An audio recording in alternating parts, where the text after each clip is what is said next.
પત્ની દામિની છે.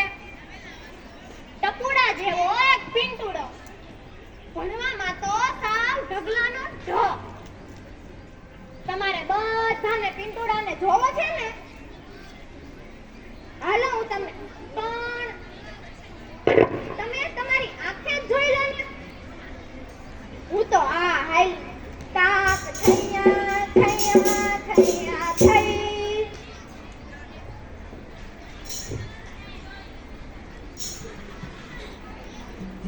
હું અંદર આવું સાહેબ? દાદાજી, અહીં હિન્દી અથવા ઇંગ્લિશમાં જ વાત કરવાની એવો અહીં રૂલ છે. અહીં ગુજરાતી કોઈ નહીં સમજે. અમારા બધા ટીચર કેરલિયન છે. કેરલિયન પછી પહેલા એક ભારતીય છે. ગુજરાતી નહીં તો રાષ્ટ્રભાષા હિન્દી તો બોલવી જ પડે. અને ગુજરાતમાં રહીને ગુજરાતી પણ સમજવું પડે. સમજો, આવ્યો મોટો અંગ્રેજ. मैं अंदर आ सकता हूँ? कमिंग.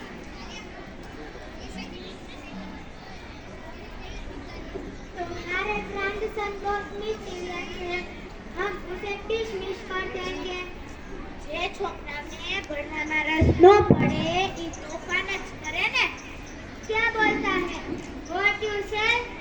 દાદાજી, મેં કહ્યું ને, સર નહીં સમજે. તારો સર નથી સમજતો એટલે હું બોલું છું. Yes yes.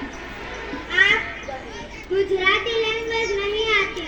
तुम्हारी गुजराती बहुत पुअर है पिंटू. પુઅર જ હોય ને. ઘરમાં બધા અંગ્રેજીયા જો થઈ ગયા છે. Yes yes. आप कहिए.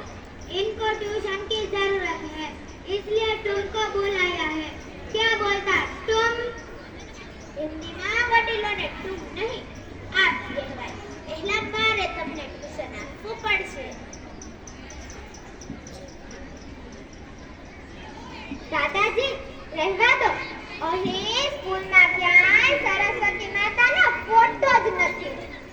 એટલે જ સાહેબ, તમારી સ્કૂલ માટે હું કઈ ભેટ લાવ્યો છું.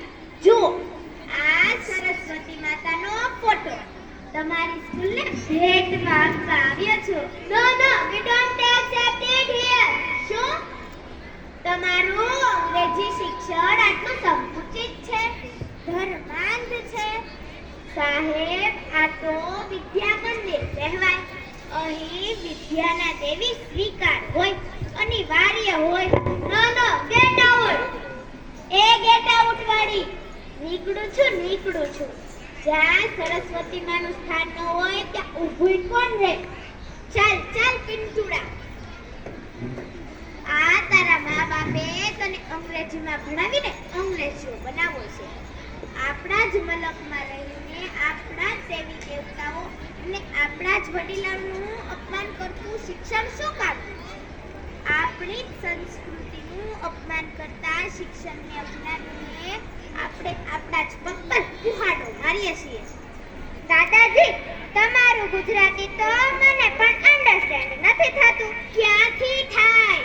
પહેલેથી જ ગુજરાતીને ધક્કો મારીને અંગ્રેજીના ખોડે બેસાડ્યો છે.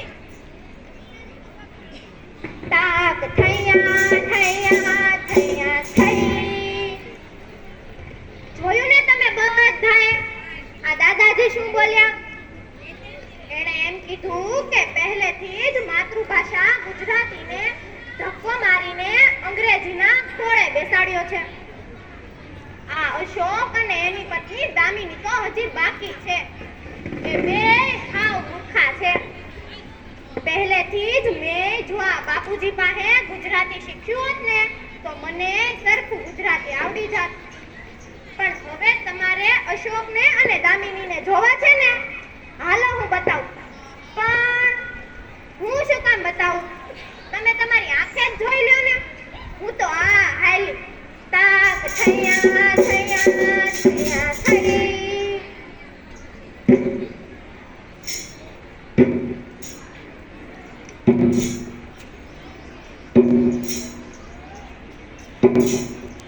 ઓહો, આજે મારો દીકરો વહેલો ગ્રુપ કાર્યક્રમમાં બેસી ગયો. લાવ તને ગુજરાતી શબ્દો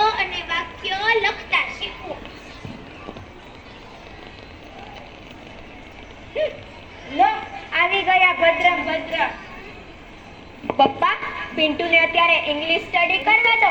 તેને આજે હોમવર્ક વધારે છે. ગુજરાતી તો તે પછી શીખી લેશે. પછી કરીને 13 વર્ષ વીતી ગયા. હજુ પણ ગુજરાતી લખતા કે વાંચતા નથી આવડતું. તેનો શાળાનો પહેલો સાહેબ પણ કહેતો કે ગુજરાતી પુઅર છે.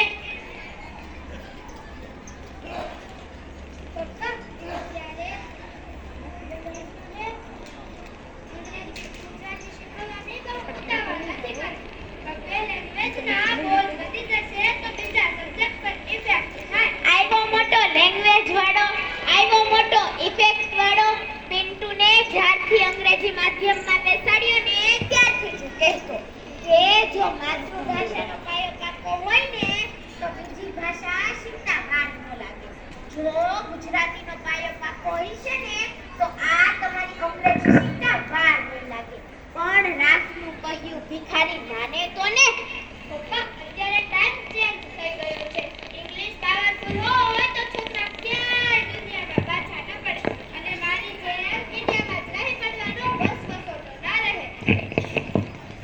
હવે ઘણા બધા ચેન્જીસ આવતા જાય છે. યુ નો પપ્પા, આવ્યો મોટો ચેન્જીસ વાળો, આવ્યો મોટો યુ નો પપ્પા વાળો. વિદેશમાં રહેતા ભારતીય શું અંગ્રેજી માધ્યમમાં જ ભણ્યા છે? શું એ ગુજરાતીમાં ભણ્યા જ નહીં હોય?